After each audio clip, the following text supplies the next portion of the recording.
बच्चों एक नया कंसेप्ट पढ़ते हैं हम लोग, ठीक है, अप स्ट्रीम डाउन स्ट्रीम का, बोट एंड स्ट्रीम। एक छोटा सा टॉपिक है, बहुत ही कॉमन है, बहुत क्वेश्चंस बनते हैं इससे क्वाड्रेटिक में और लीनियर इक्वेशन में, ठीक है। कॉन्सेप्ट बता देता हूं मैं आपको, फिर हम एक क्वेश्चन भी करेंगे, ठीक है। देखो मान लेते हैं कि ये एक नदी है, ठीक है, कोई भी नदी है। अब इसमें बोट चलाना है, मान लो ये आपकी बोट है, ठीक है। ये थोड़ा झंडा लगा देता हूँ बोट में, ठीक है। ये आपकी मान लो बोट है और ये आप नदी में चलना है आपको, ठीक। अब थोड़ी देर के लिए मान लेते हैं कि आपके बोट की स्पीड क्या है, u, समझ पा रहे हो, और नदी की स्पीड क्या है, v, ठीक है। और आप मान लो यहां a पॉइंट से स्टार्ट करते हो और b पॉइंट तक जाते हो, ठीक है। तो अब हम लोग कुछ सिंपल से बेसिक कॉन्सेप्ट देखेंगे कि जब नदी की जो धारा का जो डायरेक्शन है, करंट का जो डायरेक्शन है वो, और आपके नाव का जो डायरेक्शन है वो दोनों अगर सेम है तो उसको क्या कहते हैं, उसको कहते हैं डाउन स्ट्रीम। क्या कहते हैं उसको, बताओ, डाउन स्ट्रीम, ठीक है। अब डाउन स्ट्रीम में हम लोग क्या करते हैं, डाउन स्ट्रीम में जब भी हम लिखते हैं टोटल डिस्टेंस, मान लो अगर x है तो हम क्या लिखेंगे, और मान लो टोटल टाइम क्या है, t है। डाउन स्ट्रीम जाने में अगर इसका हम टाइम निकालते हैं तो उसका जो फॉर्मूला होता है वो क्या होता है, t is equal to x upon u plus v. ये समझ पा रहे हो आप लोग। डाउन स्ट्रीम में क्या होता है कि इसकी स्पीड और धारा और करंट की स्पीड दोनों की क्या हो जाती है, ऐड हो जाती है। क्या हो जाती है, ऐड हो जाती है, ठीक है। आप दोनों ऐसे भी सोचो, नॉर्मली अगर आप कभी नाव में बैठते हो और जिस तरफ धारा बह रही है उधर ही अगर आपको नाव लेके जाना हो तो आप देखते होंगे कि नाव की स्पीड अपने आप क्या हो जाती है, बढ़ जाती है। वही हुआ यहां पे, बढ़ गई, ठीक है। अब दूसरा एक कॉन्सेप्ट देखते हैं कि यही अगर हमको अप स्ट्रीम जाना हो तो क्या करेंगे, इसको मिटा देता हूं मैं। ये हम डाउन स्ट्रीम की कहानी खत्म करते हैं यहाँ पे और चलते हैं अप स्ट्रीम, ठीक है। तो ये हमारा नाव का डायरेक्शन, पानी का डायरेक्शन हो गया।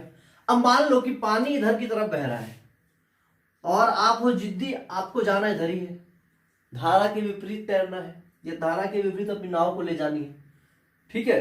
तो उस केस में क्या होगा, अगर इसकी स्पीड u है और धारा की स्पीड v है तो यहां पे बस कुछ नहीं करना है, आपको क्या कर देना है, ये u माइनस वी, ठीक है। रिलेटिव, इसको कहते हैं रिलेटिव स्पीड।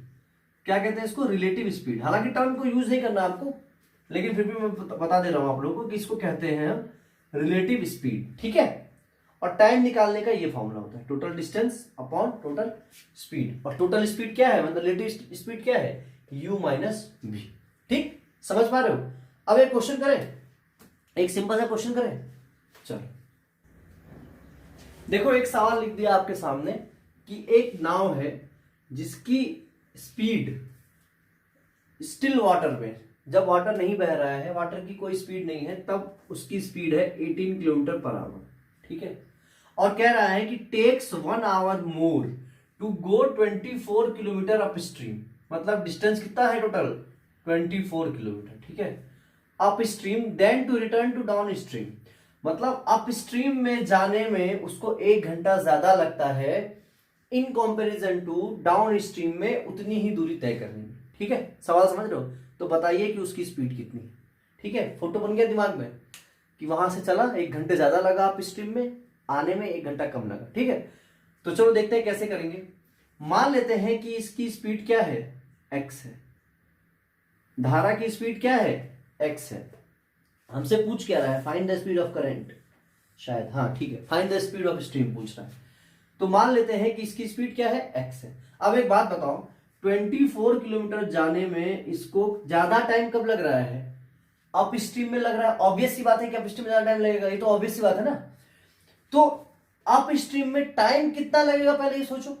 तो टाइम निकालने के लिए डिस्टेंस अपॉन स्पीड करेंगे। डिस्टेंस हमारा 24 है, स्पीड कितनी हो जाएगी, रिलेटिव स्पीड क्या होती है अपस्ट्रीम में, अभी बताया था, speed of boat minus speed of stream, u minus v। और u हमें क्या दे रखा है, 18 दे रखा है, v हमने क्या माना है, x माना है।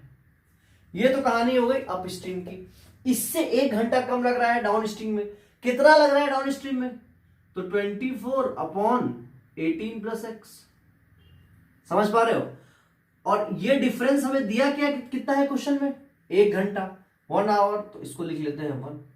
ठीक, अब आसानी से ये सॉल्व हो जाएगा। इसका एलसीएम कितना आएगा, 18 minus x into 18 plus x. 24 बाहर ले लो, ये इसको आधे चांद को मिटा देते हैं, ठीक है। 24 बाहर जैसे ही लोगे तो यहां क्या आ जाएगा, 18 plus x minus 18 minus x है तो क्या हो जाएगा, प्लस एक्स। और यहां पे 1, 18 से 18 कैंसिल आउट हो जाएगा, क्या बचेगा, 2x।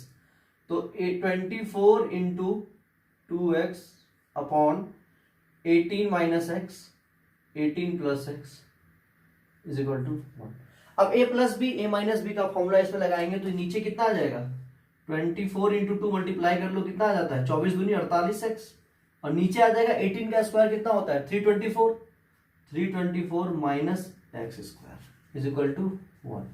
क्रॉस मल्टीप्लाई जैसे ही करेंगे ये आ जाएगा x square minus 324 minus 48x,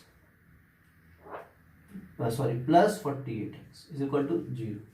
कुछ नहीं किया, इसको इधर ले गए और इधर ले लिया उसको, ठीक है। क्रॉस मल्टीप्लाई करके राइट साइड को लेफ्ट साइड में ले आए, ठीक।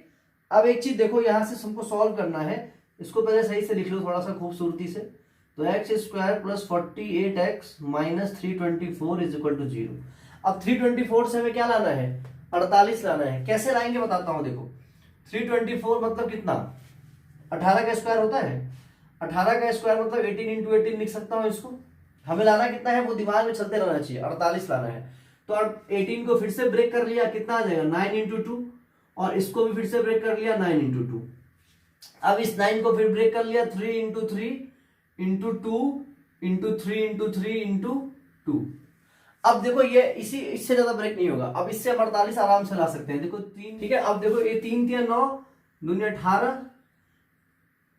थोड़ा सा और आगे बढ़ जाते हैं, 3 3 9 दूनी 18 3 54, और ये आ जाएगा 3 दूनी की 6। देखो 54 और 6 आ गया, यानी कि ये आ जाएगा x square plus 54x minus 6x minus 324 is equal to 0। इसको सॉल्व जैसे ही करेंगे तो हमारा क्या आंसर आएगा, x into x plus 54 minus 6x plus 54 is equal to 0। यहां से x क्या आ जाएगा, 6 आ जाएगा, यानी स्पीड ऑफ करंट कितना है, 6 है। समझ गए, ठीक है। आसान सा सवाल था, आप एक बार देखना। और एक बोट स्ट्रीम का सवाल जरूर करके जाना, क्योंकि एग्जाम में बोट स्ट्रीम का सवाल बहुत ही कॉमन है, बार बार पूछते हैं, ठीक। तो अब इस वीडियो को यहीं तक रखते हैं हम। कोशिश करूंगा मैं कि और अच्छे सवाल कुछ 2-4 जो पूछे गए हैं एज वाले, टाइम एंड वर्क वाले भी ला दूं आपके लिए, ठीक है। और उससे बाहर नहीं पूछेगा। और इसके बाद मैं स्टार्ट करूंगा नया चैप्टर ट्रायंगल्स, ठीक है। बहुत ही इंपॉर्टेंट चैप्टर है और उसमें आपको सारे कॉन्सेप्ट बताऊंगा। 3 थ्योरम है उसके, तीनों थ्योरम बार बार पूछे जाते हैं, लगभग हर साल आया है एग्जाम में। तो इसके बाद ट्रायंगल स्टार्ट करेंगे, ट्रायंगल पढ़ेंगे और फिर छोटे छोटे चैप्टर्स एक एक करके निपटाएंगे। चलो बाय बाय।